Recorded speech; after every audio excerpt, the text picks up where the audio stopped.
मिसाइलों का मामला है और एयर डिफेंस का मामला है, एवैक्स का मामला है, और ऐसा मामला है कि पाकिस्तानी का जो है पाकिस्तान की बर्बादी का मामला है।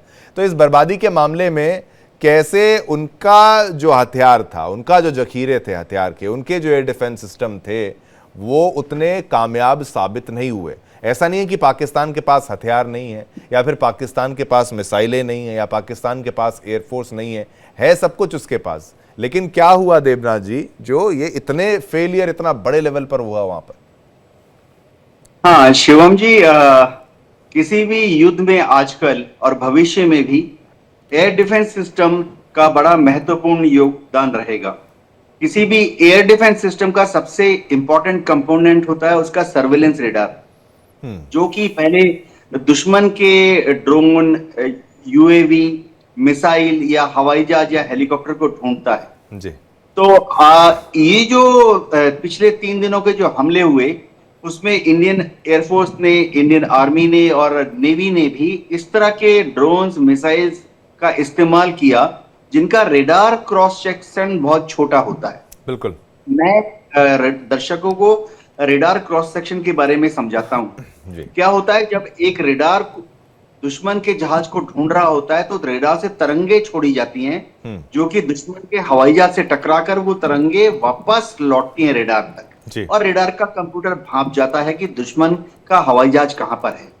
अब क्या है, अगर तरंगों को दुश्मन के हवाई जहाज से टकराकर वापस आना है तो दुश्मन के हवाई जहाज का साइज थोड़ा बड़ा होना चाहिए। लेकिन हमने इस दौरान, पिछले 3 दिनों के रातों के दौरान, जो ड्रोन यूज किए, यूएवी यूज किए, मिसाइल यूज किए, उनका साइज सामने से देखने पर उनका साइज इतना छोटा होता था कि रेडार वेव जो आते थे वो रिफ्लेक्ट होकर वापस नहीं जाते थे। थोड़ी सी टेक्निकलिटी है। एक और चीज जो भारतीय वायुसेना ने और आर्मी ने बखूबी इस बार किया कि हर टारगेट को वेपन सिस्टम से मैच किया। टारगेट को स्टडी किया गया, देखा कि उसकी टारगेट की हार्डनिंग कितनी है, कि ये सॉफ्ट टारगेट है कि कंक्रीट के पीछे है। फिर डायरेक्शन ऑफ अटैक को इस तरह से तय किया गया कि सिर्फ टारगेट पर नुकसान हो, आसपास जो सिविलियन आबादी है यानी कोलैटरल डैमेज है वो कम से कम हो। तो मेरे ख्याल से हमें काफी सारे आज के इस सफल ऑपरेशन के लिए 10 में से 6 नंबर तो शिवम हमें इंटेलिजेंस एजेंसीज को ही दे देनी चाहिए। बिल्कुल बिल्कुल, क्योंकि उन्होंने 100 किलोमीटर, 200 किलोमीटर, 300 किलोमीटर पाकिस्तान के अंदर स्थित जो टारगेट हैं उनके बारे में विस्तृत जानकारी आर्मी, नेवी और एयरफोर्स को दी, जिसके बतौर उसके बाद हम गुड अटैक प्लानिंग कर सके। जी शिवम। बिल्कुल। तो इंटेलिजेंस को आपने कहा कि भाई मैक्सिमम मार्क्स जो हैं वो इंटेलिजेंस को देने चाहिए। मैं तो कहता हूँ फुल मार्क्स उनको दिए जाएं, मेजर रोल उन्हीं का यहाँ पर जो है वो था। ठीक है, मेजर माथुर भी जी हैं हमारे साथ और चक्रपाणी जी भी है। मेजर माथुर जी, मेजर माथुर साहब, आपसे मैं पहले ये प्रश्न पूछना चाहूँगा कि भाई जैसा कि देवनाथ साहब ने कहा कि भाई इंटेलिजेंस का तो बिल्कुल यहाँ पर श्रेय जाना ही चाहिए कि पिन पॉइंट एक्यूरेसी के साथ लोकेशंस को बताना।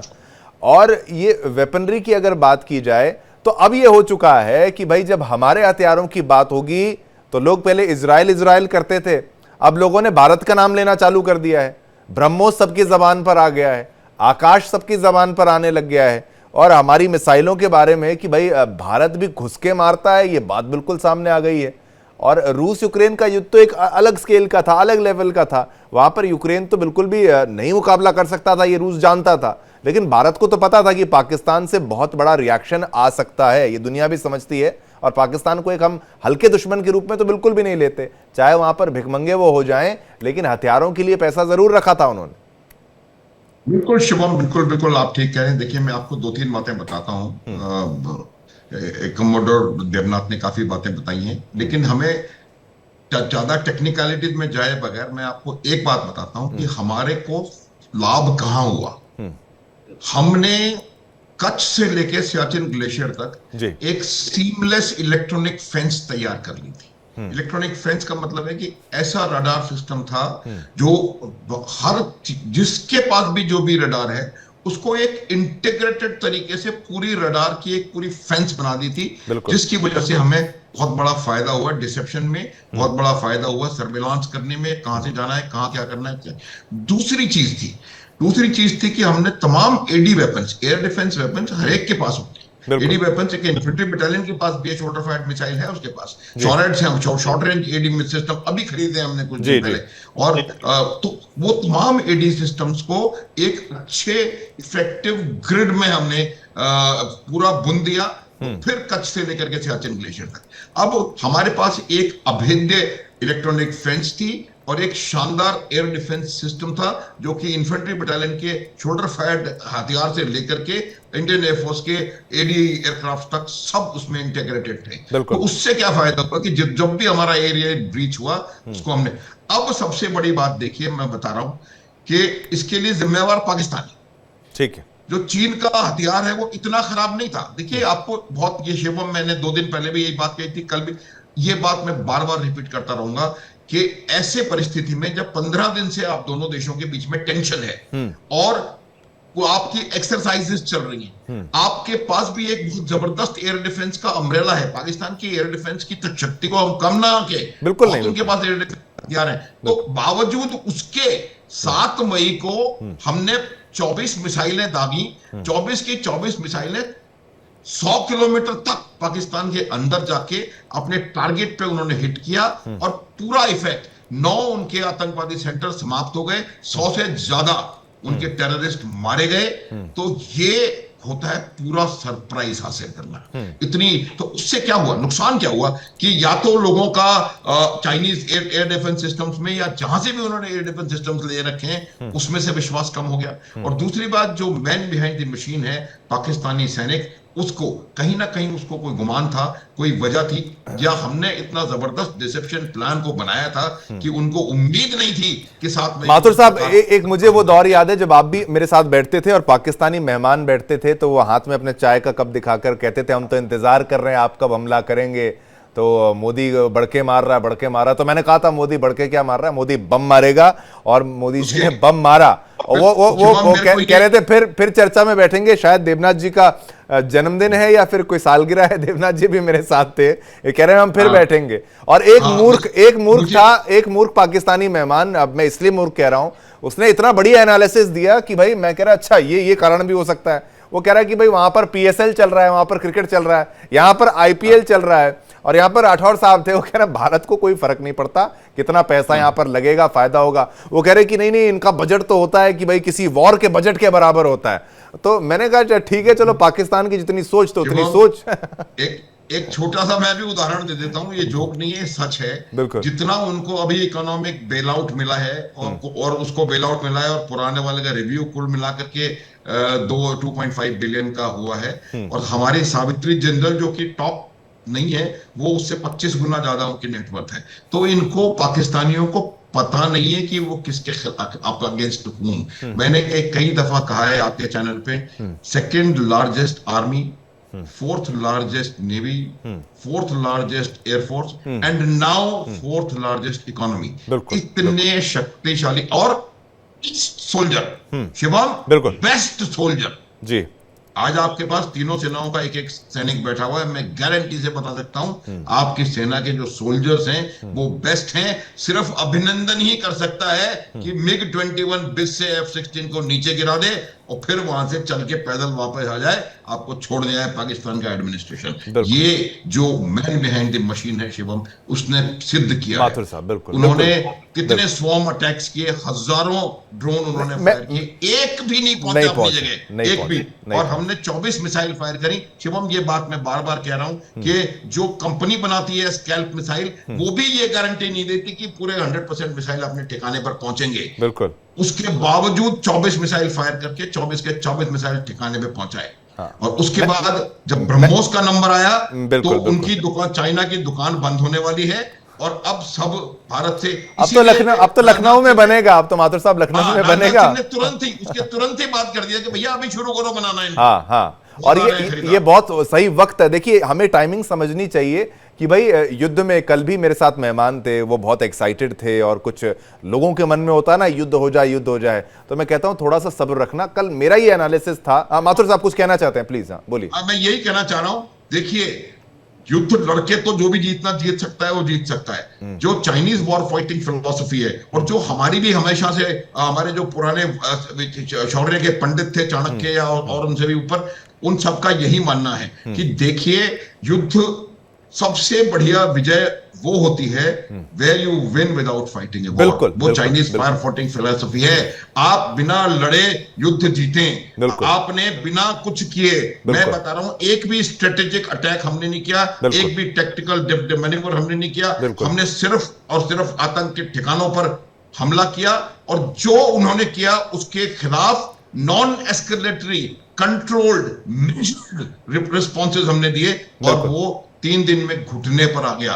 उनका डीजीएमओ, ऐसी आर्मी जो कि किसी की बात नहीं सुनती, अपने खुद के प्रधानमंत्री की, वो घुटने पे आकर के डीजीएमओ ने। माथुर साहब, ये महत्वपूर्ण है कि भाई जिस तरीके से हमने आर्मी की बात की, एयरफोर्स की बात की और मैन बिहाइंड द मशीन की बात की, भाई मशीन तो आपको हम दे देंगे, लेकिन मशीन में आपको तेल डालना पड़ता है, उसकी एक्सरसाइजेस करनी पड़ती हैं, उसमें ट्रेन करना पड़ता है खुद को। वो ट्रेनिंग का जो खर्चा है, तो हम कहते हैं कि हमारे लिए जहाज से ज्यादा वैल्यू हमारे पायलट की है। इस बात को हम समझते हैं। उसके स्किल सेट पर हम जितना खर्च करते हैं, पाकिस्तान उतना खर्च करने की मतलब स्थिति में नहीं है। हैसियत बोल के शिवम, उनकी हैसियत नहीं है, उनके पास पैसा नहीं है। आपको ट्रेनिंग सॉर्टीज चलाने के लिए उसमें एविएशन फ्यूल डालना पड़ेगा, आपको अपना शिप डालने के लिए आपकी सबमरीन को सबमरीन चाहिए, सबमरीन चाहिए। बिल्कुल, ये सबमरीनर बैठा है। मैं तो कह रहा हूं F-35 ले लो, F-22 रैप्टर आप ले लो, लेकिन अगर आप उससे ट्रेन करने का आप खर्चा नहीं उठा सकते तो क्या फायदा? कुछ नहीं कर सकते, कोई फायदा नहीं मैन। वो तभी बाइसन ने गिराया, क्यों गिराया कि भाई वो समझ में आना चाहिए,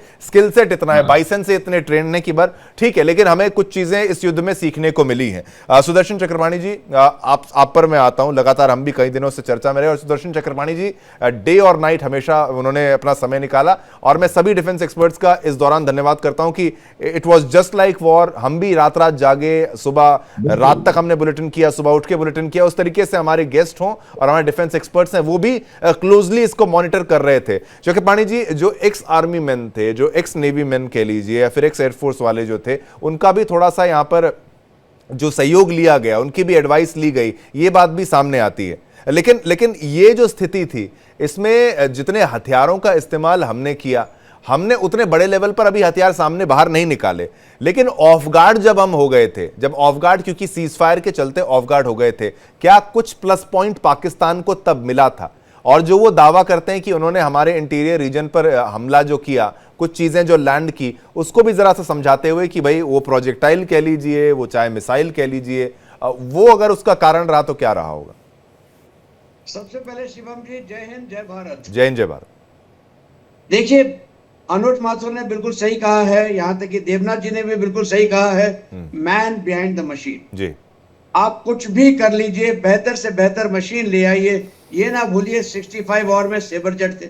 क्या हुआ? बिल्कुल, राइट। हमने 71 वॉर में हमारे नैट्स ने सेबर्स को और सबको मार गिराया था। बिल्कुल, आज भी वही स्थिति है। हमने क्या किया है, जो देवनाथ बता रहे थे, अनुज बता रहे थे, एक बाबा आदम के जमाने की गन थी L-70, एक और पुरानी गन थी ZSU शिल्का। इन सबको नेटवर्क करके, इन सबको मॉडर्नाइज करके एक इंटीग्रेटेड ग्रिड में ले आए, और एक छोटे से ड्रोन, छोटा सा ड्रोन नहीं, बड़ा सा ड्रोन मान लीजिए, लेकिन फिर भी कुछ $1000 का ड्रोन को जो इजराइल मारता था कुछ $1 मिलियन की मिसाइल से, बिल्कुल, वो हम इन गन से हमने नीचे निकाला। ये मत भूलिए S-400 का हमने ज्यादा उपयोग नहीं किया है। बिल्कुल, बहुत महंगा है, बहुत महंगा है। हमने अपने स्ट्रेटेजिक एसेट्स, जो हमारे ज्यादा बड़े एसेट्स हैं, अस्त्र यूज नहीं किया। हमने एयरफोर्स की तरफ से भी बहुत से जो हमारे टॉप लेवल मिसाइल्स हैं, एयर टू एयर मिसाइल्स, उनका भी इस्तेमाल नहीं किया। उसके बावजूद हमने पाकिस्तान को घुटने पे लाया। क्यों?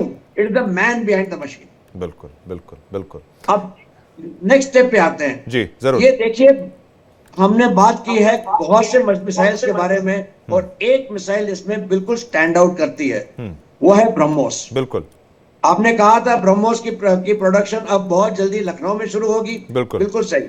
आज तक ब्रह्मोस की प्रोडक्शन सिर्फ एक जगह में होती थी, अब वो 2 जगह हो जाएगी। बिल्कुल बिल्कुल। अब ब्रह्मोस की खासियत क्या है? जब शुरुआत हुई थी ब्रह्मोस का मैं नाम कह रहा हूं पड़ा चक्रपाणी था जी, ब्रह्मोस। बाबा ने हाथ रख दिया है मिसाइल पे, वो मिसाइल जो है वो थोड़ी और घातक हो जाएगी मुझे लगता है। ये बाबा ने हाथ रख दिया, बिल्कुल। वो कह रहे हैं कि हमने तो फटाफट जमीन जो है बहुत एग्रेसिव स्टाइल से जमीन अक्वायर जो करना था, हमने कहा फटाफट इसको करो।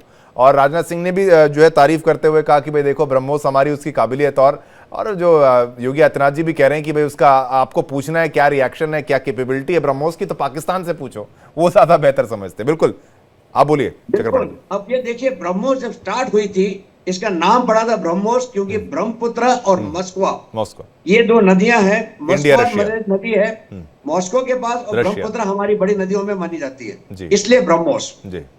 मिसाइल टेक्नोलॉजी कंट्रोल रेजिम का टाइम था, तो इसलिए उसकी रेंज जो थी 290 किलोमीटर थी, क्योंकि उससे ज्यादा की होती तो एमटीसीआर में आ जाते।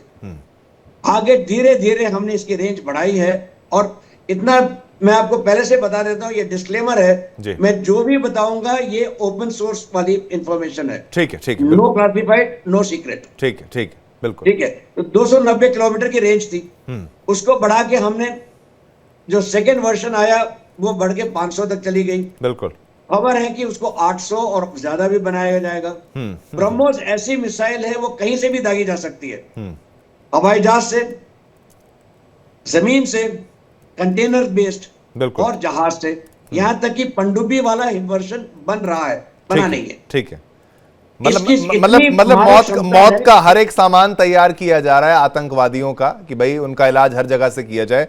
एक महत्वपूर्ण प्रश्न चक्रपाणी जी आप पर मैं लूंगा कि हमारी नेवी ने जो इस वक्त किया था, हमारे एयरक्राफ्ट कैरियर्स जो वहां पर मूव हुए थे, अगर उनकी एंगेजमेंट, क्योंकि ये खबरें आ रही थी लेकिन कंफर्म नहीं था कि उनके पोर्ट्स को एंगेज करना चालू किया है, लेकिन वो शायद स्टैंड बाई पर थे, अगर वो एंगेजमेंट स्टार्ट हो जाती तो वो स्थिति किस किस किस लेवल पर पहुंचती।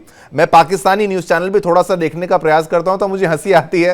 वो कमर्शियल जहाज़ों को भी अपने मतलब एड्स में दिखाते हैं कि हमारी नेवी बहुत पावरफुल है। कमर्शियल जहाज जो होते हैं वो भी दिखाते हैं, देखो उनके पास बड़ा दिखाने के लिए तो कुछ है ही नहीं। देखिए शिवम जी, जब कारगिल का युद्ध हुआ था, और कारगिल का युद्ध बिल्कुल बहुत तेजी से खत्म किया गया था, इसलिए हुआ था कि नेवी ने कराची हार्बर को ब्लॉकेड कर दिया था। बिल्कुल। ब्लॉकेड का मतलब यह है कि हमने कह दिया था कि कोई भी जहाज यहां पे आएगा तो हम उसको मार गिराएंगे, बिल्कुल। आप आ रहे हैं अपनी जिम्मेदारी पे। ठीक है। यही सिमिलर चीज हुई है जब आपने नेवी ने कराची को ब्लॉकेड कर दिया। अब ब्लॉकेड करने का फायदा या नुकसान क्या है? फायदा हमारे लिए है, लेकिन नुकसान पाकिस्तान के लिए है। बिल्कुल। पाकिस्तान को कारगिल के युद्ध में नवाज शरीफ भागते हुए गए थे बिल क्लिंटन के पास, क्योंकि उस समय उनके पास 24 घंटे से ज्यादा फ्यूल नहीं था, और फ्यूल कहां से आएगा? जहाज से, और जहाज आ नहीं रहे।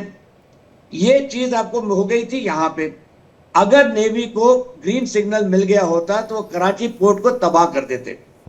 देखिए, कोई भी हवाई जहाज बहुत जल्दी से खड़ा हो जाता है। देवनाथ जी मानेंगे कि अगर रनवे को आपने डिस्ट्रॉय भी कर दिया तो क्विक ड्राइंग सीमेंट है, क्विक बाकी चीजें हैं जो आपको रनवे को काफी जल्दी से तैयार कर लेते हैं। बिल्कुल बिल्कुल बिल्कुल। लेकिन अगर आपने पोर्ट को डैमेज कर दिया, हाँ, तो पोर्ट को वापस खड़ा करने के लिए दसियों साल लगेंगे। इतना आसान नहीं है। बिल्कुल। वहां पे उसका डॉकयार्ड है, उसको अगर आपने तबाह कर दिया तो वो भी खत्म। तो आपने नेवी को अगर पूरी तरह से खत्म कर दिया, पाकिस्तान की नेवी को, तो पाकिस्तान तो एक तरीके से एक मीडियम में बिल्कुल जीरो हो जाएगा। और इसीलिए कहते हैं नेवी जो है वो एक स्ट्रेटेजिक सर्विस है। वो कल का युद्ध रोकती है, आज के युद्ध में तो हिस्सा लेती ही है, लेकिन कल का युद्ध रोकती है। इसीलिए वो नाम आया था गन बोट डिप्लोमेसी, कि हम अपनी गन दिखाएंगे, मारेंगे नहीं, करेंगे कुछ नहीं, लेकिन हम दिखाएंगे, ये देखिए हम हैं। हाँ, यहां से आपका शुरू होता है नेवी का रोल। बिल्कुल बिल्कुल। तो नेवी का रोल भी हमने बहुत क्लियर कर दिया इस बार। जिस मतलब सभी ने एकजुट होकर, ये एक जैसे हमारे सीडीएस भी अब हमारे साथ हैं, तो अब देखिए एक कंबाइंड एफर्ट के रूप में इसको देखा जा रहा है। लेकिन क्या हम उस स्थिति पर हैं, देवनाथ जी आप पर भी मैं आऊंगा, लेकिन क्या हम उस स्थिति पर हैं माथुर साहब कि ब्लू वाटर नेवी का कहना ठीक है, और उसी के साथ साथ एक लंबे युद्ध को सस्टेन करने के लिए पाकिस्तान हमारा एनिमी है, मैं उसको बिल्कुल मानता हूं, और हमारे हथियार हमने अच्छे से टेस्ट भी कर लिए, और पाकिस्तान की आर्थिक स्थिति खराब है, लेकिन अगर पाकिस्तान की जगह कोई और देश होता, इक्वल उसकी नेवी होती, इक्वल उसके एयरफोर्स होते, इसी जितनी पाकिस्तान की है, और आर्थिक स्थिति भी उसकी अच्छी होती, ये तो इनकी सोच गंदी है, तो ऐसा है क्या हमारे लिए तब भी सस्टेन करना उतना पॉसिबिलिटी थी? और फिर हमें चाइना एज अ थ्रेट उसको भी देखना है। और अगर ये युद्ध हो जाता तो क्या इसमें हमें क्या चैलेंजेस हो जाते? हमें मतलब ये इस लेवल से सोचना चाहिए कि अब तो हमने एक युद्ध को स्टार्ट कर ही दिया था ऑलमोस्ट, अब अगर ये हो जाता तो कुछ नुकसान हमें भी झेलने पड़ते। तो उन सारे कैलकुलेशंस को देखते हुए मैं तो मानता हूं कि युद्ध से ज्यादा खर्चा हमें इन्वेस्ट वहां पर करना चाहिए कि हम अपनी आर्टिलरी, अपने एयरफोर्स, अपने नेवी, अपनी आर्मी की इंफ्रास्ट्रक्चर को इतना ज्यादा बना लें कि भाई युद्ध में तो खर्चा और ज्यादा हो जाएगा साहब। एवं देखिए, मैं आपको एक बात बताता हूं कि पहला तो मैं थोड़ा सा माफी के साथ आपका एक स्टेटमेंट ठीक करना चाहता हूं जी। हमारा दुश्मन पाकिस्तान वाकई नहीं है, क्योंकि पाकिस्तान का और हमारा किसी भी डोमेन में कोई मुकाबला नहीं है, कोई भी। उनको सिर्फ एक बात का घमंड है कि हमारे पास वो पटाखे हैं, और वो पटाखे को चलाने कोई उनको देगा नहीं। और उन पटाखों के दुकान पर हमने ऑलमोस्ट दुकान पर जाकर के, देवनाथ सर बताएंगे आपको कि किराना हिल कौन है, क्या चीज है, और किराना हिल पे हमने जाकर के पटाखा उनकी पटाखे की दुकान पे फोड़ दिया। वो भी एक बहुत बड़ा कारण था, वो अपने पैरों पर वो घुटने पर आए। देखिए, मैं एक बात बताता हूं कि जो इंडियन नेवी है, मैंने 2 बार इंडियन नेवी के साथ नौकरी करी है, और 2 अलग अलग लेवल्स पे, और मैं पूरी तरह से समझता हूं एक ये ट्रू ब्लू वाटर नेवी है। आज आप दुनिया के जो नेवल कंपैरिजन को उठा करके देख लीजिए, सिर्फ 3 देश हैं इस दुनिया में जिनके पास 2 या उससे अधिक कैरियर फोर्सेस हैं, कैरियर बॉर्न फोर्सेस। और उसमें जो चीन के कैरियर्स हैं, उनको खुद को कैरी करने की जरूरत पड़ती है। ये बात आप मान ले, चीन ने क्या करा है कि बहुत सारे नंबर्स कर लिए, ओ मेरा सबसे बड़ा, ओ 500 मेरे चाहिए, वो वेसल्स, उनके कोई क्वालिटेटिव कोई इंप्रूवमेंट नहीं हुआ। तो सही मायने में 2 सबसे सशक्त नेवियां जो वर्ल्ड की हैं, वो यूएस नेवी और इंडियन नेवी है, इसमें मुझे कोई संदेह नहीं। एक और बात है, ये बात मैंने जब सुदर्शन चक्रपाणी के साथ में पोर्ट ब्लेयर में नौकरी करता था, तो वहां पर भी एक प्रेजेंटेशन के दौरान बोली थी। ये कोटेशन एक एटी महान करके बहुत बड़ा नेवल थिंकर हुआ है, उसने 200-150 साल पहले एक बात बताई थी कि Indian ocean holds the key to 7 seas and anyone who controls Indian ocean will control the world. और आज हमारा जो जियोग्राफिक लोकेशन है और जिस प्रकार से हम पूरे इंडियन ओशन को पूरी तरह से कंट्रोल कर सकते हैं, वो हमको एक बहुत शक्तिशाली ग्लोबल पावर बना सकते हैं। अभी रीजनल पावर तो हम श्योरली हैं, ग्लोबल तो उसमें एक बहुत बड़ा जो वो होगा, वो नेवी का उसमें रोल, बहुत बड़ा रोल होगा। जो गनबोट डिप्लोमेसी की बात करी, मैं शिवम आपसे गुजारिश करूंगा कि एक दिन आप गनबोट डिप्लोमेसी के ऊपर एक पूरा सेशन रखें और हम लोग आपस में बात करके हम लोग उसके बारे में बात करेंगे। लेकिन अभी जो आपने कहा वो बहुत आवश्यक है, और यही वजह है, ये चीज जो हम आज बात कर रहे हैं, ये आपके यशस्वी प्रधानमंत्री ने 10 साल पहले इस चीज को सोचा था, इसको एनविजन किया था। और ये जो 2 डिफेंस कॉरिडोर्स बनाए गए हैं, एक उत्तर प्रदेश में और एक तमिलनाडु में, ये डिफेंस कॉरिडोर्स हैं। हम जो चीज आज लखनऊ में इनॉग्रेशन देख रहे हैं, वो लखनऊ नहीं है, ये पूरी डिफेंस कॉरिडोर है। यहाँ एक पूरा इकोसिस्टम तैयार है आपका डिफेंस प्रोडक्शन का। और मैं ये बता रहा हूं कि जो ये सोच है, जो कि आपको आत्मनिर्भरता की ओर ले जाती है, वही आपके काम आएगा। आज इस दिन, पहले दिन हमारी 24 मिसाइलों से हमला हुआ था, उसी दिन शहबाज शरीफ का एक पोस्ट जो कि पूरी दुनिया में घूम रहा है, उन्होंने सबको कहा कि भाई हमारे को मार दिया इंडिया ने, हमें कुछ भीख दे दो। ये शायद आपने देखा होगा, हमने इसके बारे में बात भी। तो मेरा ये मानना है कि मॉडर्नाइजेशन, खास करके नेवल मॉडर्नाइजेशन को बहुत ज्यादा तरजीह देकर के और उसको करने के अब हमने देख लिया। ये स्टैंड ऑफ था पाकिस्तान के साथ, उससे एक बहुत बड़ा लेसन ये उभर करके आया है कि अगर आपके पास टेक्निकल सुपीरियोरिटी है और आपके पास ऐसी मैन पावर है जो कि उस टेक्निकल सुपीरियोरिटी को एक्सप्लॉइट कर सकती है, तो फिर आप अजेय हैं। बिल्कुल, तो मैन पावर आपके पास है। अब हमें प्रयास करना पड़ेगा कि हम बहुत तेजी से डिफेंस मॉडर्नाइजेशन को अपना, क्योंकि हमें माथुर साहब, मैं मानता हूं, हाँ एक और बात बोलिए प्लीज। और वो डिफेंस मॉडर्नाइजेशन हमको अपना पहले एम सेट करना पड़ेगा।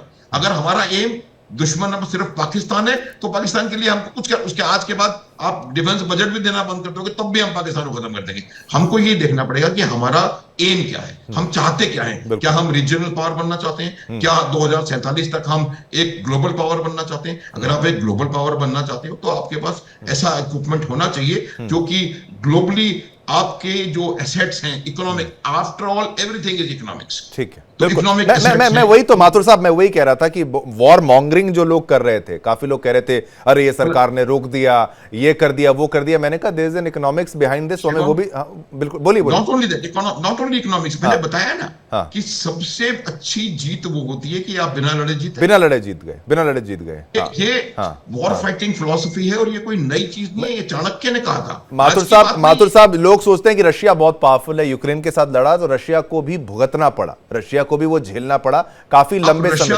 रशिया यूक्रेन में तो फिर भी अमेरिका के साथ था, नेटो का साथ था। ठीक है, आप गाजा देख लीजिए, बिल्कुल 40 किलोमीटर जी कुल लंबाई, जी 8 से 10 किलोमीटर कुल चौड़ाई, और 1.5 साल हो गया पूरी दुनिया उसके पीछे लगी हुई है, अमेरिका लगा हुआ है और इजराइल तो दिन रात कर, उसका क्या कर पाया। तो ये इतना आसान नहीं होता है। देखिए बिल्कुल, मैं मानता हूं, ये मानना है कि आप अमेरिका ने कितनी लड़ाइयां लड़ी आप बताएं, और जितनी लड़ी है सब में हारा है, सब में हारा, और इतना खर्चा किया है कि भाई अगर उतना खर्चा, लेकिन अब उनकी शक्ति क्या है कि उनके पास पावर प्रोजेक्ट करने के वेरविदौल है। बिल्कुल, आज आप मिडिल ईस्ट में पावर प्रोजेक्ट करने के लिए उनके पास 11 उनके पास एयरक्राफ्ट कैरियर है, कभी भी उसको कैरियर सीटीएफ को पहुंचा देता है, कभी मिडिल ईस्ट में, कभी इंडो पैसिफिक में, कभी कहां।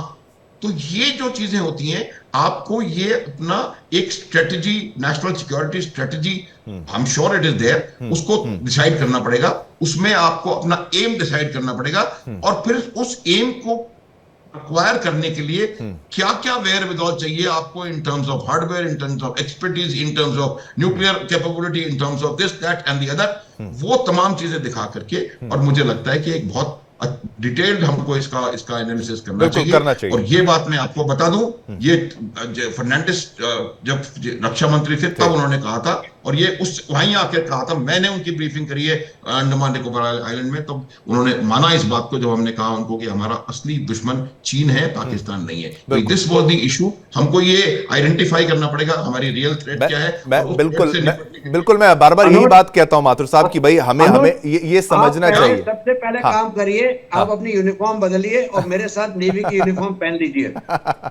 ये लीजिए, वो कह रहे हैं कि आ जाइए नेवी में एक बार फिर से। देखिए सब बराबर एक साथ है। मैं मेरी अगर शिवम ये चक्रपाणी मेरा कोर्समेट है, इतनी इसको इजाजत है इतना। ये दो दोस्त जब मिल जाते हैं तो बहुत अच्छा लगता है, ये बहुत अच्छा लगता है। सीनियर है, उनसे हम दूर रहते हैं, हम दोनों आपस में कुछ भी कर सकते हैं। हाँ बिल्कुल, ये प्यार रहना चाहिए, मोहब्बत रहना चाहिए, और ये पाकिस्तान देखता है। और हम एक प्रोफेशनल आर्मी के तौर पर, देवनाथ जी, एक प्रोफेशनल आर्म्ड फोर्सेस के रूप में हम यहाँ पर समझ में आता है कि हम दुनिया भी मान चुकी है। एक बात हमें यह भी समझना होगा कि अभी रूस यूक्रेन के बीच में भी ये चालू हो गया कि भाई सीज फायर कर लिया जाए, बात को खत्म कर लिया जाए, और ये दुनिया थोड़ी सी मुझे लगता है परेशान हो गई है। वॉर मॉन्गरिंग, देखिए मेरे साथ सामने कोई भी गेस्ट आए, मैं उसकी बैंड बजाने में माहिर हूं, चाहे वो किसी भी देश का कुछ भी हो, मेरे को पता है।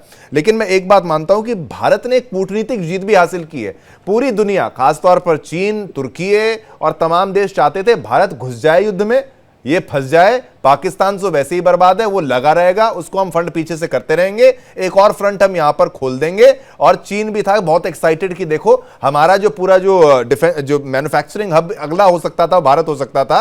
लेकिन भारत ने अपने स्ट्रेटेजिक एम्स को भी हासिल कर लिया, जो हथियार हमारे पास थे उसके साथ ही किया है, कुछ एक्स्ट्रा परचेज भी हमें नहीं करना पड़ा। ये कितने लेवल पर जीत है। और पाकिस्तान की मीडिया जो झूठ बोल रही है वो तो उनका चलता है, उनको तो ISPR का नाटक वहां पर करना है, और वो तो इतने मक्कार हैं, वहां के ख्वाजा आसिफ सबके सामने बोल चुके हैं कि we have been doing the dirty work, और ये फिर मुकर जाएंगे। इसलिए ऐसे पागलों को बहुत लंबे समय तक उनके पीछे दौड़ेंगे तो हम भी पागल हो जाएंगे। इसलिए मैं ज्यादा पाकिस्तान की उस लेवल पर बात नहीं करता, मैं रोज उनको मूर्ख, गधा, मक्कार ये नहीं बोलता, वो हैं, लेकिन ठीक है, अब आगे बढ़ते हैं। ये हमारी सिचुएशन के बारे में बताते हुए, ये कितने बड़े लेवल पर ये जीत थी। जी हाँ, बिल्कुल, सॉरी, हाँ, एक बार देवनाथ जी से, फिर चक्रपाणी जी आप पर आऊंगा, पहले देवनाथ जी से ये सवाल, फिर आप पर आऊंगा। देवनाथ जी। हाँ, देवनाथ जी प्लीज। जी हाँ शिवम, होता यह है कि डिप्लोमेसी चलती है, यानी राजनीति कूटनीति चलती है, और जहां पर राजनीति और कूटनीति खत्म हो जाती है, युद्ध शुरू हो जाता है। बिल्कुल बिल्कुल। हम एक कहावत कहते हैं कि मिलिट्री यूज ऑफ मिलिट्री जो है वो डिप्लोमेसी का अंतिम चरण होता है। लेकिन उससे भी ज्यादा इंपॉर्टेंट ये समझने का है कि एक अच्छा राजनीतिज्ञ, एक अच्छा कूटनीतिज्ञ जानता है कि मिलिट्री का यूज कब खत्म करना है और फिर से कूटनीति और राजनीति चालू करनी है। तो इस पराक्रम में भारत ने हमेशा बहुत समझ दिखाई है। हम देखते हैं कि 1965 के युद्ध में भी सही समय पर हमने रूस का एडवाइस लेकर युद्ध खत्म किया। हम लोग हावी हो रहे थे, ताशकंद समझौता साइन किया गया।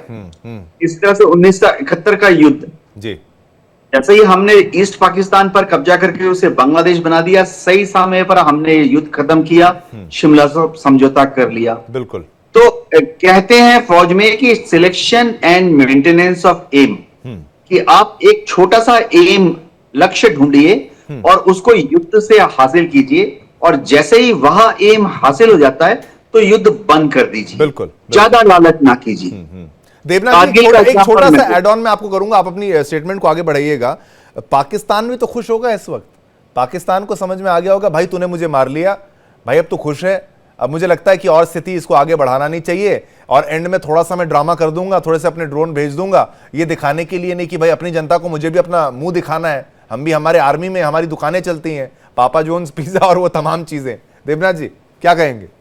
जी हाँ शिवम, क्या होता है कि युद्ध में जो जीतने वाला पक्ष होता है, जो भी मजबूत पक्ष होता है, उसे हारने वाले पक्ष को, कमजोर पक्ष को एक ऑनरेबल एग्जिट का ऑप्शन देना पड़ता है। बिल्कुल बिल्कुल। यानी पाकिस्तान को देखिए, मोदी जी ने, राजनाथ सिंह जी ने, एस जयशंकर जी ने इस तरह से पूरी बातचीत को आगे बढ़ाया, युद्ध को भी आगे बढ़ाया, कि फाइनली हमने पाकिस्तान की जो रूलिंग इलीट है, उनके जो नौकरशाह हैं, उनकी जो आर्मी है, शहबाज शरीफ है, पीएमएल-एन के बड़े बड़े नेता हैं, उनको सम्मानजनक पूर्वक एक कदम पीछे लेने दिया। क्योंकि याद हमें भूलना नहीं चाहिए कि वहां पर भी इलेक्शन होंगे, पीएमएल-एन को जीतना है, और वहां पर अगर जनता नाराज हो जाएगी, पिछली बार कोर कमांडर के घर में घुस गई थी, इस बार आर्मी कमांडर के घर में, आर्मी चीफ के घर में, मुनीर के घर में घुस के फ्रिज खोल के खाना खा जाएगी। तो हमने उनको रेस्पेक्ट देते हुए एक कदम पीछे लेने का मौका दिया, जिसका कि उन्होंने फायदा उठाया, ताकि उनकी भी इज्जत बची रही। वो भी अपने देशवासियों को समझाने में सफल हुए कि वह भी मजबूती से लड़े। जीतने वाले पक्ष को हमेशा हारने वाले पक्ष को यह भरोसा देना पड़ता है कि हारने वाला पक्ष भी जीत गया। यही कूटनीति है। बिल्कुल बिल्कुल, ये बहुत जरूरी था। लेकिन एक स्थिति और हमें जिससे निपटना है, चक्रपाणी जी भी मेरे साथ है, मैं उनसे भी पूछूंगा, माथुर साहब आपसे भी ये सवाल रहेगा, क्योंकि ये दोनों टर्म्स में जरूरी है। पाकिस्तान के पास एक तो सेना है, एक नेवी है, एक आर्मी है ना, ठीक है, सब है उनके पास, कहने के लिए सब कुछ चीजें हैं जो चीजें चाहिए, और बाकी इकोनॉमी वगैरह सब छोड़ दीजिए, उन्होंने इस बारे में ध्यान नहीं दिया। लेकिन उसके पास एक और चीज है जो वो कहते हैं कि भाई ये फ्रिंज एलिमेंट्स हैं, ये हम इनके साथ नहीं है, ये आतंकवादी हैं, हम खुद इनसे मार खा रहे हैं या वो कर रहे हैं। अब वो आर्मी की यूनिफॉर्म पहनकर कितनी बार आ जाते हैं, वो कभी कभी किसी और टैक्टिक का इस्तेमाल कर लेते हैं। और अगर आप सोचिए अचानक अगर एंगेजमेंट का टाइम आ भी गया, एक आम सैनिक जो कि वाकई जान दे रहा है देश के लिए, इसलिए मैं कहता हूं जब हम युद्ध की बात करते हैं तो हमें सोचना चाहिए आपके घर का बेटा नहीं जा रहा है, जिसके घर का बेटा जा रहा है, तो पहले इसको डिप्लोमेसी से और 10 चीजों से ठीक करना है। अगर आपको इतना एक्साइटमेंट है तो खुद जाके लड़ने जाइए, फिर आप बात करिए। लेकिन चक्रपाणी जी, ऐसे एलिमेंट से निपटने के लिए क्या आपको नहीं लगता कि भारत को भी कुछ ऐसा बना लेना चाहिए? अगर वहां पर लश्कर तैयबा है, ये सारी चीजें हैं, तो फिर ठीक है, हम भी एक आर्मी के एक यूनिट को थोड़ा सा फ्री हैंड दे देते हैं कि भाई आप अपना बनाओ ना। बिल्कुल नहीं। देखिए, सिंपल सी चीज है, हम एक मॉरल हाई ग्राउंड लेके बैठे हुए हैं। हमारे पास 3 बेसिक चीजें थी। एक, क्लियर एम, हमें मालूम था हमें क्या करना है। हमें वो एम ये था कि पाकिस्तान आर्मी, और पाकिस्तान आर्मी को दिखाना है कि वो एक टेररिस्ट आर्मी है। ये मत भूलिए, अगर एक टेररिस्ट सिविलियन को मारता है तो उसको टेररिस्ट कहलाता है। मैं तो चक्रपाणी जी आपकी बात का सम्मान करता हूं। मैं तो कहता हूं 2-4 बलोच ग्रुप्स को बुला के कहते भाई एक छोटा सा कैंप आपको दे देते हैं। जगह पे आ रहे हैं आप, अब आप ये सही जगह पे आ रहे हैं। ठीक है, बोलिए बोलिए। जी जी। ठीक है, हमको जो है हमारी आर्मी को नहीं करना है, हम्म। हमको करना है कि दूसरे की आर्मी उसको पीटे। हम्म। और अगर आपको लगता है कि हम बलूच के साथ कुछ नहीं कर रहे हैं तो शायद आप गलत हैं। नहीं, मैं कह रहा हूं बलोच ठीक की है। प्लेस, बलोचिस्तान में बलोचों की प्लेसमेंट है। अगर हम उनको यहां पर स्पेस दें थोड़ा सा कि भाई ये आप यहां पर आओ, कि हम भी कह दें फिर कल को अरे ये हमने थोड़ी ना किया है, कि भाई वो तो अभी भी हमसे, अभी इनडायरेक्टली हम कुछ कर भी नहीं रहे, फिर भी वो कहते हैं कि बलोचिस्तान ने हम पे हमला किया, इसमें रॉ का इन्वॉल्वमेंट है, इसमें इंडियन आर्मी का इन्वॉल्वमेंट है। तो भाई जब देखिए, इतना मान ही वो रहे हैं तो तो फिर एक आओ ना गलती यहां की थी बिठाते हैं। मनमोहन सिंह ने, उसके बारे में हम ना बोले। हाँ ठीक है, बिल्कुल वो बिल्कुल। मनमोहन सिंह की गलती थी। हाँ। लेकिन खैर अभी के बारे में आते हैं। हाँ हमने एक क्लियर एम रखा था। एम था पाकिस्तान आर्मी को डिस्क्रेडिट करना, ठीक है। पॉलिटिकली डिस्क्रेडिट करना, ताकि आवाम को लगे कि पाकिस्तान आर्मी जो है हमारी रक्षा नहीं कर सकती। अचीव किया, बिल्कुल किया। बिल्कुल। दूसरा एम था टेररिस्ट को इतनी हद तक नीचे कर देना कि वो उठने में उसको तकलीफ हो। अचीव किया, बिल्कुल किया। बिल्कुल। तीसरा एम था कि पाकिस्तान को साफ दिखाया जाए कि अब आप ना कि पैसे के लिए मोहताज होंगे कि पानी के लिए भी होंगे। अचीव किया, बिल्कुल किया। इंडस वाटर ट्रीटी एक तरह की आईएमएफ ने पैसे अप्रूव किए हैं, डिसबर्स नहीं किए हैं। ठीक है। ठीक है, तो आपने ये एम भी अचीव कर लिया। अब आपको जरूरी है एग्जिट स्ट्रेटजी। एग्जिट स्ट्रेटजी ऐसी होनी चाहिए जिसमें आपके जो वॉर फाइटिंग कैपेबिलिटी है वो खराब ना हो। ये मत भूलिए हमारा प्राइमरी दुश्मन पाकिस्तान नहीं है, ठीक है, बिल्कुल। हमारा प्राइमरी दुश्मन है चीन। ठीक है। अगर हमने बहुत ज्यादा असला बारूद पाकिस्तान के खिलाफ इस्तेमाल कर लिया तो हम चीन के खिलाफ वीक हो जाएंगे। बिल्कुल बिल्कुल। हमने ये होने नहीं दिया। बिल्कुल। हमने हमारे इंडस्ट्री को, अपनी इकोनॉमी को बिल्कुल साफ क्लियर रखा। चक्रपाणी जी, कि आप यहाँ पे अपनी कोई अपनी प्रश्न बात को आए। आगे बढ़ाइए, लेकिन एक ऐड ऑन मैं यहाँ पर कर देता हूँ। मैं थोड़े दिन से मैं भी सोच रहा हूँ, और आप लोगों के साथ बैठता हूँ, वरिष्ठों के साथ, तो थोड़ा बहुत मेरा भी दिमाग आता है कि भाई मिलिट्री पॉइंट ऑफ व्यू से मैं भी थोड़ा बहुत सोचने लगा हूँ। कल भी मैंने ये बात को कहा था कि सीज फायर हो गया है, and I was observing Pakistani channels also, और यहाँ पे बैठे लोगों को, यहाँ पे लोग कह रहे थे नहीं नहीं अब तो फिर से शुरू हो गया। मैंने कहा नहीं, मुझे ऐसा लगता नहीं है, कि मुझे लगता है इन्होंने जाते जाते एक मैसेजिंग अपने फेस सेविंग के रूप में शायद दी होगी, और थोड़ा बहुत वैसा मैच भी हुआ। पाकिस्तानी चैनल्स में बिल्कुल भी नहीं दिखाया जा रहा था कि सीज फायर जैसा वायलेशन कुछ हुआ है, या फिर वहां से हमने हमला किया, या फिर इंडिया ने हमला किया। बहुत लेट जाके उन्होंने वहां पर किया। अब एक बात आपने महत्वपूर्ण यहां पर कही कि भाई हमने अपने सेफ रखा, हमने, चाइना हमारा दुश्मन है। तो देखिए, एक युद्ध के लिए तो हम तैयार थे, और ये तो चलो डोनाल्ड ट्रंप को थैंक यू बोलो, जो मर्जी कहो, लोग उसको गाली भी दे रहे होंगे इस वक्त, लेकिन वो चीज उसने रोक दी। लेकिन हमारा बहुत बड़ा खर्चा होता अगर युद्ध होता, और उस खर्चे के लिए तो हम तैयार थे। अगर हम उस खर्चे का अगर कुछ परसेंट कम भी आके अपनी आर्मी, नेवी, एयरफोर्स को आज ही के डेट में, आज ही से स्टार्ट करके डेवलप कर दें, तो चीन का इमीडिएट थ्रेट अगर बनता है, हालांकि चीन भी बहुत चालू है, वो भी बिना गोली चलाए जीतने वाली सोच रखता है, तो हमें इमीडिएटली ऐसा कुछ करना चाहिए कि नहीं? सरकार को अगर आप एक हल्का सा बताने का प्रयास करें तो। देखिए, दो चीजें तो हम कर रहे हैं। हाँ। एक, हमने बहुत स्मार्ट काम किया, हाँ। ट्रंप को बीच में ले आए।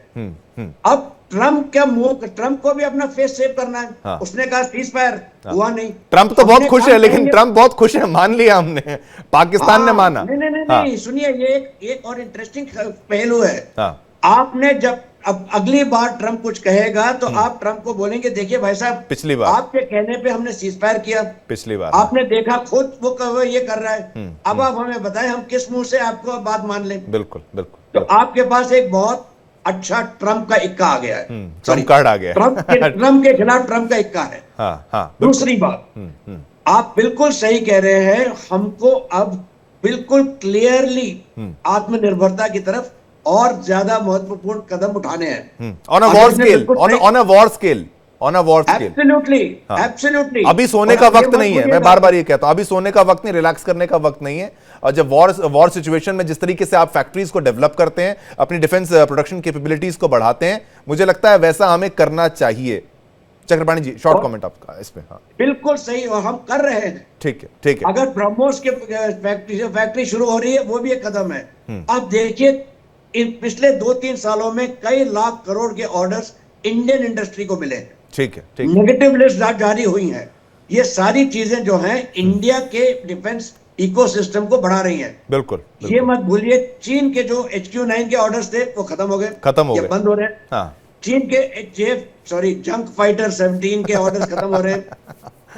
बिल्कुल भाई वो है कबाड़, तो उसका नाम ही हम कबाड़ ही देंगे। क्या करें हम, बताइए आप। बिल्कुल joker fighters junk and joker, junk fighter ही कहते हैं। जोकर फाइटर्स एक्चुअली कहा जाता है ये, मैंने सुना है, ज्यादा बेहतर आप समझते होंगे कि रिवर्स इंजीनियरिंग से चाइना कॉपी हर चीज करने में एक्सपर्ट है, लेकिन रिवर्स इंजीनियरिंग का रिवर्स रिएक्शन भी आ जाता है। ये ठीक है। माथुर साहब, मैं अब आप पर आऊंगा। चक्रपाणी जी, आपकी राय को मैंने यहां पर रखा। बिल्कुल इन्होंने सही कहा, चाइनीज चीजें हवा में गई, और आपने एक बात कहा कि चाइनीज मशीनों में तो कमी थी, उससे ज्यादा कमी माथुर साहब कमी वहां के लोगों में भी थी, पाकिस्तानी आर्मी एयरफोर्स। हाँ, ये भी हमें दोनों बातें समझना होगा। मैं जो सुदर्शन चक्रपाणी ने कहा है उसको मैं थोड़ा सा आगे बढ़ाऊंगा। ठीक है। इसको जंक फाइटर मत बोल रहे हैं, ये फाइटर है, और जो इसको उड़ा रहा है वो जंक है। ये बिल्कुल, इसमें मेरे को कोई junk and the fighter, junk and the fighter.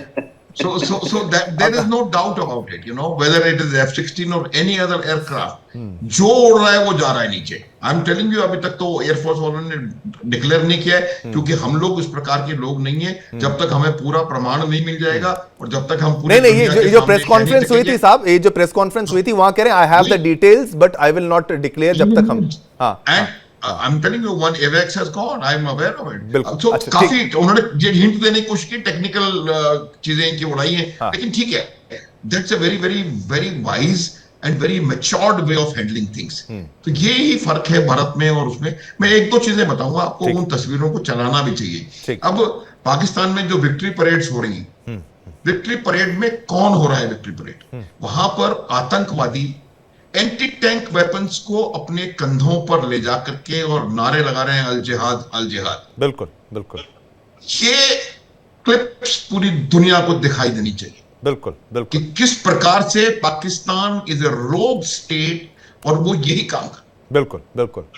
नहीं, अब मैं आपको बिल्कुल बोलिए माथुर साहब, मैं आपका एक एड ऑन मैं यहां पर कर देता हूं। रोग स्टेट भी कह लीजिए, जो मर्जी कह लीजिए, लेकिन जो असली लड़ाई है ना सर, वो तो मजहब की है। उन्होंने जो बना रखी है ना, और that is why this is an endless war. अगर आप इजराइल, हमास, वो सारी चीजें यहां पर आप कैलकुलेट करके लाएंगे, तभी मैंने वो बात कही थी कि भाई उनकी आर्मी तो लड़ती है, लेकिन उनके जो ये फ्रिंज एलिमेंट्स कह लीजिए, ये सब लोग जो लड़ते हैं, ये तो मजहब के आधार पर लड़ते हैं।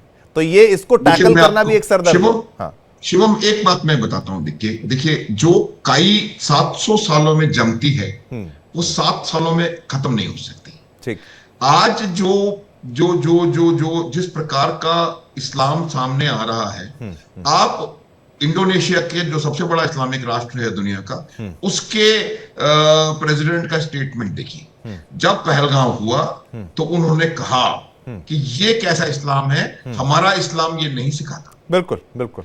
जो सऊदी अरब है, जो यूएई है, कतार है, ओमान है, जो वहां की डेवलप्ड कंट्रीज हैं जी, वो क्यों डेवलप हो रही है? वो इसलिए डेवलप हो रही है क्योंकि उनको दे आर कन्विंस्ड कि अगर उनको रहना है ज्यादा समय के लिए, तो उनको इकोनॉमिकली साउंड होना पड़ेगा, और इकोनॉमिकली साउंड होने के लिए उनको पूरे विश्व के साथ नेटवर्किंग करनी पड़ेगी, उनके साथ ट्रेड करना पड़ेगा, उनके साथ उनके तौर तरीके ढूंढने पड़ेंगे, उनकी भाषाएं बोलनी पड़ेंगी उनके साथ। तो ये तमाम चीजें इस्लाम में आ रही हैं, और अब इस प्रकार के पाकिस्तान, मलेशिया, तुर्की जैसे देश कम होते जा रहे हैं। अब यही मैं बात यहां भी बताना चाहूंगा कि क्या है कि पाकिस्तान का जो इकोसिस्टम है, वो इकोसिस्टम हमारे देश में काफी गहराई से बना हुआ है, और वो उन्होंने वर्षों में तैयार किया है, और एक पूरा इंफ्रास्ट्रक्चर है उनके पास स्लीपर सेल्स का, और वो कभी भी उसको एक्टिवेट कर सकते हैं। और जो मौलाना मसूद अजहर ने कहा है कि मैं खतरे का बदला लूंगा, ये करूंगा, वो करूंगा, उसका मैनिफेस्ट होता हुआ देखेंगे, लेकिन उसको हमने सॉर्ट आउट करके रखा हुआ है। अब मेरा मैं जो प्रश्न बात बता रहा हूं वो ये है कि हमें ये इकोसिस्टम को चेंज करना पड़ेगा। ये हो रहा है। आपने देखा किस प्रकार के कश्मीर के नेताओं के बयानात आए, कैसे फारूक अब्दुल्ला ने कहा कि मैं अभी तक, doctor Farooq Abdullah mind you, उन्होंने कहा कि मैं अभी तक बातचीत का वो था, लेकिन अब मैं किसी बातचीत के बारे में बात नहीं करूंगा। तो ये जो चेंज आ रहा है, तो मैं ये कह रहा हूं कि give this nation some time, और ये जो धर्मांधता के बेसिस पर जो देश लड़ रहे हैं वो बर्बाद हो रहे हैं। तुर्की आज की तारीख में इकोनॉमिकली खत्म है, मलेशिया खत्म है, पाकिस्तान खत्म है, इसीलिए खत्म है कि ये उसकी तरफ जा रहे हैं। मजहब को बेस बना के लड़ रहे हैं, बेवकूफी कर रहे हैं। मैं एक छोटा सा ऐड ऑन करूंगा, आप प्रोसीड करिएगा। भाई देखिए, अलजबरा कहां से आया? अलजब्र से आया। तो मतलब ये भी एक मॉडर्न अरबिक थॉट थी। ये भी इस्लामिक वर्ल्ड के ही लोग थे जिन्होंने, चाहे आप अरब की बात कर लें, चाहे आप सिल्क रूट की बात कर लें, तमाम चीज़ों को आप अलग अलग एनालिसिस करें तो यहाँ पर ट्रेड को प्रॉस्पर करने के बारे में विचारधारा थी। ये अलजब्र को सोचने के बजाय ये अल कायदा और जैश ए मोहम्मद इस विचारधारा में ये चले गए। तो that's why they have collapsed. ये एक कारण। हाँ बिल्कुल, आप कंप्लीट करें। लेकिन जो सिल्वर लाइनिंग है शिवम, वो सिल्वर लाइनिंग ये है कि कहीं ना कहीं इन लोगों में भी ये चीज उभर करके आ रही है। तभी इजराइल के युद्ध में जॉर्डन ने, सऊदी अरब ने मना किया कि हम कुछ नहीं करेंगे। तो ये एक बड़ी भारी बात है। मैं आपको एक किस्सा अपना पर्सनल बताता हूं कि जो पूरा अरब देश इजराइल को कभी उन्होंने मान्यता नहीं दी। मैं 3-4 साल पहले मैंने दुबई में एक इंटरनेशनल ट्रेड फेयर अटेंड किया है। वहां पर दुबई जैसी जगह पर एक इजराइल का पवेलियन लगा हुआ था। ये आपकी विचारधारा का परिवर्तन है, ये आपका माइंडसेट चेंज का। मैं कह रहा माथुर साहब, अगर वाकई इजरायली जो हैं, जिनको यहूदी बताकर ये दुश्मन बताते हैं, वाकई उनको कुछ बुरा करना होता है तो पूरा गाजा सपाट कर देते, उनका कोई कुछ नहीं बिगाड़ सकता था।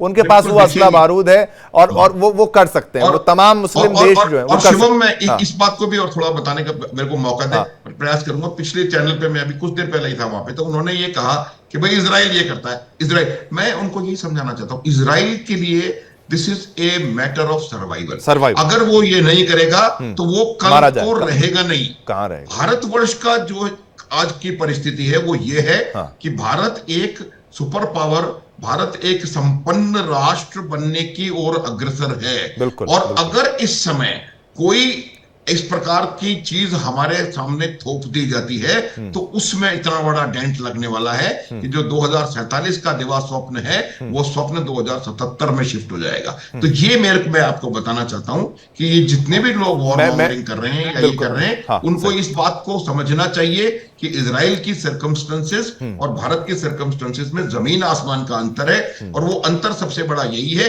कि भारत प्रगति की ओर अग्रसर है और वो इस समय इस प्रकार का कोई भी स्टेप नहीं लेगा। बिल्कुल, मैं भी कह, जैसे आप 3 बैठे हैं तो मेरे 3 भाई भी तीनों फोर्सेस में, तो मुझे पता है कि भाई किसको लड़ने जाना है वहां पर। इस बात को हमें समझना चाहिए, सब अफसर हैं। तो ये बात जो लोगों को समझ में नहीं आती, लेकिन अगर ये पाकिस्तान की तरफ से और एस्केलेट होता तो फिर हम उसकी देखिए, युद्ध अगर आपके घर के सामने आ जाए तो फिर आप उसी हिसाब से लड़ते हैं और उसी सोच के साथ लड़ते हैं। लेकिन अगर आप इसको एलोंगेट कर रहे हैं, जैसे रूस यूक्रेन में बेवकूफी की तरीके से उसको खींचा जा रहा है डिफेंस लॉबी की बेनिफिट के लिए, वो मूर्खता यहां पर कोई लाभ नहीं है। देवनाथ जी, अब मैं आपसे ये पूछूं कि मैंने बार बार बोला कि ये विचारधारा की लड़ाई तो बिल्कुल है, और चाहे वहाँ के देखिए मुल्ला मुनीर, हम इसलिए कहते हैं कि भाई वो ऐसे बात करते हैं अपने फौजियों से कि भाई तुम ये इसके लिए, मजहब के लिए लड़ रहे हो, फना के लिए लड़ रहे हो। उनके पिताजी इमाम थे। अब ठीक है, इमाम है तो कोई बात नहीं, लेकिन अब जब अरब में जाते हैं, दुबई लोग जाते हैं कमाने के लिए, वो तमाम चीज़ें हैं, तो उनकी जो थॉट है वहाँ पर वो इकोनॉमी के बारे में सोचते हैं, पैसे के बारे में सोचते हैं, और पाकिस्तानियों को पसंद नहीं करते ये। तो वो वहां पर मजहब का एंगल नहीं आता। बलोच भी है, वो मुसलमान है, लेकिन वो पाकिस्तानियों को पसंद नहीं करते। अब ईरान भी देखिए दिखाने में पसंद करेगा, तुर्की जिससे माथुर साहब ने कहा बर्बाद है।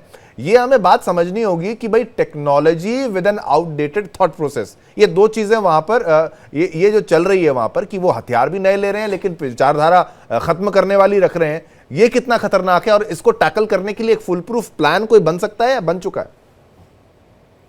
देखिए, जहां तक पाकिस्तान की बात है, उनकी आवाम को सही तरीके से ग्रोथ कराना उनके सरकार की जिम्मेवारी है। जो भी आवाम है उनको समझना पड़ेगा कि अगर वो रूढ़िवादी विचारों में फंसे रहे तो उनके बच्चे, उनके पोते पोतियां भी इसी तरह से रूढ़िवादी विचारों में फंसे रहेंगे, इस दलदल से नहीं निकल पाएंगे। पाकिस्तान के लोगों को खुद समझना पड़ेगा कि अपने बच्चों को नॉर्मल स्कूल्स में पढ़ाएं। वहां पर कई जगह रिवाज ऐसा है कि लोग अपने बच्चों को आंख बंद करके मदरसों में भेजते हैं।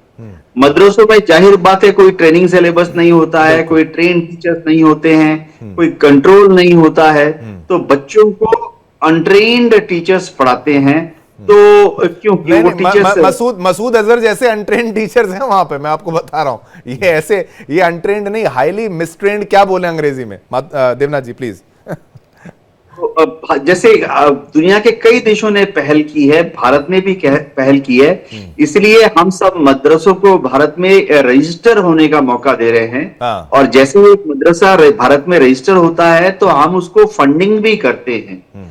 यहाँ पर भारत में ऐसे ऐसे मदरसे हैं जहां पर हम 50% से ज्यादा फंडिंग करते हैं, और फिर उनको गाइड करते हैं, उनको एक सरकारी जो सिलेबस है वो लागू किया जाता है, उनके जो टीचर्स हैं उनकी ट्रेनिंग की जाती है सरकारी खर्चे पर, बिल्कुल। ताकि उनका जो नजरिया है, जो टीचर्स हैं उनका नजरिया ऊपर की तरफ जाए, मॉडर्न हो, नए जमाने का अंदाज वो अपने शागिर्दों को, अपने स्टूडेंट्स को पास करें।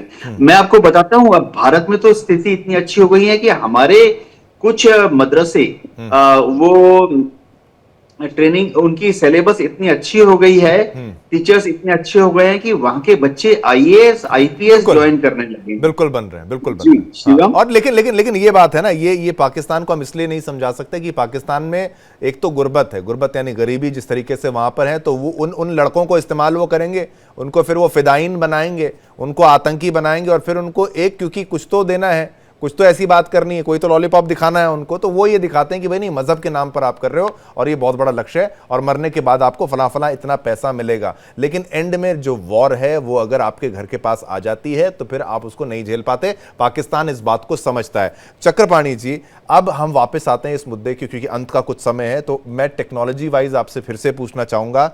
चाइना के दो पहलू हैं, चाइना के दो सामान आते हैं, एक सस्ता सामान आता है, एक हाई ग्रेड सामान आता है, और हर लेवल पर वो इसको डेवलप करता है। क्या चाइना जो वेपन्स एक्सपोर्ट करता है, ये हमें समझना चाहिए, जानबूझकर वो कुछ उसमें कमी रखता है कि भाई उसको भी पता रहे कि भाई ये मैं अच्छा माल अपना दूं ना दूं? इस बारे में भी अगर हम विचारधारा करें, अपना थोड़ा सा ध्यान लगाएं, या फिर नहीं वाकई वो सब लो क्वालिटी ही होता है, डिफेंस एक्सपर्टीज उनके पास नहीं है? शिवम जी, डिफेंस एक्सपर्टीज तो उनके पास है, टेक्नोलॉजी उनके पास है। हाँ, हाँ। ये मत भूलिए कि 6G में अगर पेटेंट्स के बारे में हम बात करें तो तकरीबन 60% पेटेंट 6G के चाइना के पास है। तो टेक्नोलॉजी तो है, बिल्कुल। प्रॉब्लम कुछ और है। प्रॉब्लम चाइना की है करप्शन। अच्छा। आपको चाइना के करप्शन का जो स्तर है उसका कोई ज्ञान बहुत कम लोगों को होगा। ये मत भूलिएगा। एक पिछले साल की बात है, जब चाइनीज रॉकेट्स को फायर करने की बारी आई थी तो रॉकेट फायर नहीं हो रहे थे। क्यों? ये इनके इंटरकॉन्टिनेंटल बैलिस्टिक मिसाइल की बात कर रहा हूं। बताइए। और क्यों नहीं हो रहे थे? तो मालूम पड़ा कि उनके जो रॉकेट फ्यूल है वो निकाल के वो नूडल बना चुके हैं, उसकी जगह पानी बना हुआ है। उनका जो सबसे मॉडर्न एयरक्राफ्ट कैरियर है जॉलिंग, वो जो है वो डॉकयार्ड में बैठा हुआ है। आप मुझे बताइए, ये बात जब आती है ना, मैं कहता हूं, आप कितने भी अच्छे हो जाएं, आप कितने भी स्ट्रांग हो जाएं, कितने भी अमीर हो जाएं, लेकिन अगर आपकी थॉट प्रोसेस गलत होगी ना, आपकी सोच गंदी होगी, तो आपके साथ बुरा होता है। चक्रपाणी जी, बिल्कुल। हाँ, हाँ। बिल्कुल। अब ये कि उनके एयरक्राफ्ट कैरियर दो हैं, 3 है बल्कि। ठीक है। उनमें किसी ने देखा है हवाई जहाज को लैंड करते हुए? ठीक है, ये ठीक है। तीसरी बात, हाँ। उनका जो nuclear submarine, most modern nuclear submarine जब बन रही थी, खड़े खड़े डूब गई। लीजिए। हाँ, लास्ट में आ रहे हैं चक्रपाणी जी, फाइनल कमेंट आप करिए, लास्ट में आ रहे हैं। बिल्कुल। हाँ। ओके, फाइनल कमेंट ऐसा है। हाँ। पाकिस्तान में जितनी गुर्बत है, उन्होंने एक पोस्ट पेड कार्ड बेच रखा है। वहां पे देखिए, जो भी होता है एक पोस्ट पेड की तरह होता है। हाँ। आज आप मर जाइए, आपको अगले जन्म में 72 हूर मिलेंगी। हाँ, और अगले जन्म में जन्नत मिलेगी। हाँ। ये आपको पोस्ट और वो जहन्नुम भी चले जाते हैं, मरने के बाद भी चैन नहीं होता ऐसे लोगों को। एक शॉर्ट कमेंट माथुर साहब, आपका एंडिंग कमेंट। मैं शॉर्ट कमेंट दूंगा। मेरे को लेकिन थोड़ा सा एक बात बोलनी है जरूरी, वो मेरे को मौका देना। Please please. मैं मेरा जो कमेंट है हाँ। वो उन लोगों के लिए एक संदेश में देना चाह रहा हूं जो कि अभी भी कह रहे हैं कि वॉर होनी चाहिए थी, ये होना चाहिए था, वो होना चाहिए था। हाँ। देखिए ये जो साजिश थी, अगर आपको लग रहा है कि हमारा युद्ध इसमें पाकिस्तान के साथ हुआ है, तो मैं आपको थोड़ा सा करेक्ट करने की कोशिश करता हूं। हमारा युद्ध था पाकिस्तान प्लस तुर्की plus Azerbaijan plus Malaysia plus China plus deep state of America plus India enemies within India. बिल्कुल बिल्कुल। और इन लोगों की साजिश क्या थी वो भी बताता हूं। इन लोगों की वही साजिश थी कि जो यूक्रेन से इन्होंने रशिया के लिए करवाया है वो पाकिस्तान से इंडिया के लिए करवाना चाहते थे, क्योंकि रशिया को वो आगे बढ़ते हुए नहीं देखना चाहते थे। 3 साल में रशिया का 40% जो नेवल फ्लीट है उसको इनको इन्होंने गिरा दिया है, और उसमें टर्किश और अमेरिकन ड्रोन्स का इस्तेमाल हुआ है। वही टर्किश ड्रोन यहां भी आए थे, और उन्होंने 3 साल में 6 लाख रशिया के सैनिक मार दिए। लेकिन माथुर साहब बिल्कुल अंत में आ गए। हाँ हाँ, अंत में आ गए। वही वो हमारे लिए करना चाह रहे थे, लेकिन मैं ये बता रहा हूं कि हमने 3 चीजों पर victory I have celebrated it today. हमने पाकिस्तान को घुटने पे ला दिया, हमने टेक्टिकल एम्स अचीव कर लिए, हमने स्ट्रेटेजिक एम्स अचीव कर लिए, और इतनी बड़ी साजिश को हमने नकारा कर। और वही तभी मैं एंड में यही कहूंगा माथुर साहब, बिल्कुल हाँ ठीक है, बिल्कुल मैं वही कह रहा हूं ना। देखिए मूर्ख किसको बनाने चले थे? बाप को मूर्ख बनाने चले थे। बाप होता है, आप बाप को मूर्ख नहीं बना सकते। बहुत बहुत धन्यवाद माथुर साहब, ये क्लिप जरूर आपको भिजवाऊंगा। बहुत अच्छी बात आपने कही। चक्रपाणी जी आपका एनालिसिस भी एक्सपर्ट एनालिसिस, और देवनाथ जी हमेशा की तरह नंबर 1। बहुत बहुत धन्यवाद आप तीनों का, बहुत बहुत शुक्रिया। जिस तरीके से देखिए केवल बहस करके हम वॉर मॉन्गरिंग करें वहां पर बात नहीं, हम नहीं करेंगे। हम आपको एक्सपर्ट एनालिसिस भी देंगे और सच्चाई बयां करेंगे। देखिए युद्ध हमने ही जीता है और ये युद्ध हुआ था। आप इसको ऐसा मत सोचिए जो डीजीएमओ की प्रेस कॉन्फ्रेंस में कहा गया था, ये युद्ध में ही होता है कि आप एयर स्पेस का वायलेशन होता है, वो तमाम चीजें, ये और एस्केलेट हो सकता था। एस्केलेट होता तो पाकिस्तान बर्बाद होता। और सैल्यूट है हमारी तीनों सेनाओं को।